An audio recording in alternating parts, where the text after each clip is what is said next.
Bonjour,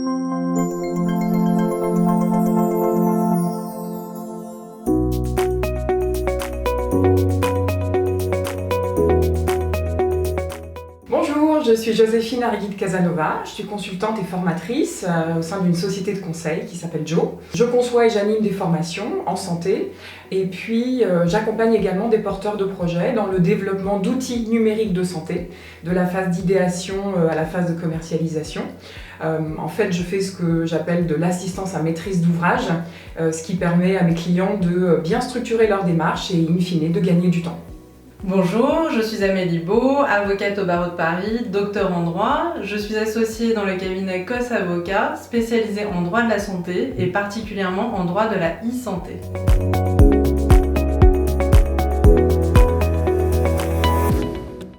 Je pense qu'on peut dire que le secteur de la e-santé se porte bien. C'est vrai que c'est un secteur qui suscite un intérêt croissant.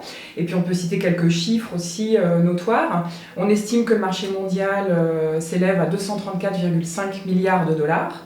Et puis c'est vrai que les solutions se multiplient. Et si on prend le seul exemple des applis mobiles de santé, on en dénombre de 3 à 400 000 sur les stores. En France, on dénombre pas moins de 2000 startups dans le secteur de la santé. Et le marché s'élève à 4 milliards d'euros pour 2020.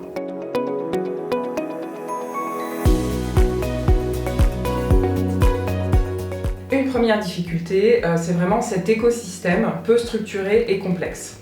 Alors les acteurs en présence d'abord sont très hétérogènes, où le public côtoie le privé et de toutes petites structures, les géants du numérique. La réglementation aussi est en perpétuelle mouvance et a plutôt tendance à courir après l'innovation. Ce qu'on remarque aussi, c'est vraiment un manque d'information du grand public. Et puis du côté des professionnels de santé, là plutôt un manque de formation, aussi bien initiale que continue. On remarque aussi une méconnaissance réciproque de la part des autres professions, je pense notamment aux ingénieurs.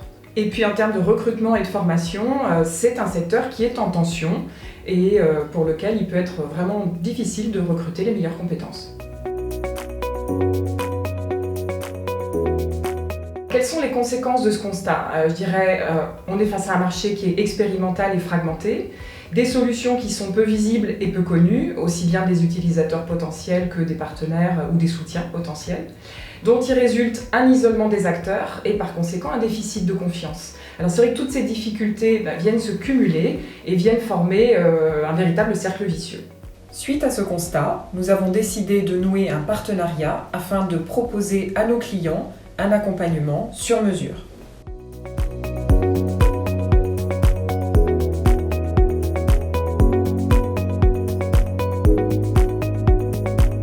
Il faut avoir une démarche structurée en procédant par étapes.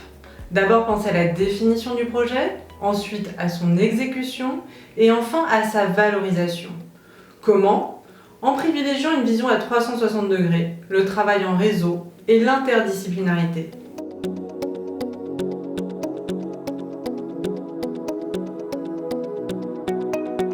Tout d'abord, leur offrir un conseil sur mesure qui va tenir compte des facteurs structurels du projet afin de définir le meilleur cadre structurel pour ce projet, puis des facteurs conjoncturels du projet, car le projet vit dans un monde mouvant et il lui faut s'adapter en permanence, que ce soit au contexte réglementaire qui change ou que ce soit une offre concurrentielle qui évolue sans cesse. Il faut ensuite leur offrir des formations afin que les acteurs puissent se former en continu pour s'adapter aux évolutions du marché, réglementaire et concurrentiel, et que les acteurs puissent en somme savoir ce qu'ils ont le droit de faire ou non sur ce marché complexe.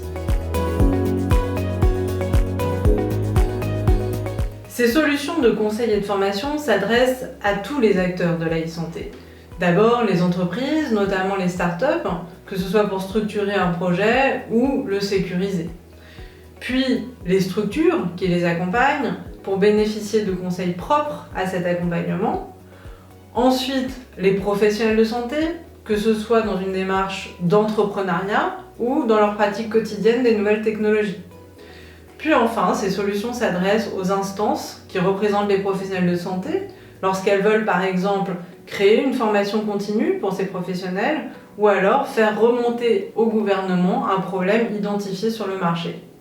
Conseil en marketing et développement et conseil juridique sont les deux piliers indispensables au succès et à la pérennité des projets e-santé. Ils doivent être mis en place en cohérence et en concordance. Par exemple, si le conseil en marketing et développement permet d'orienter les décisions financières, l'avocat doit les encadrer juridiquement.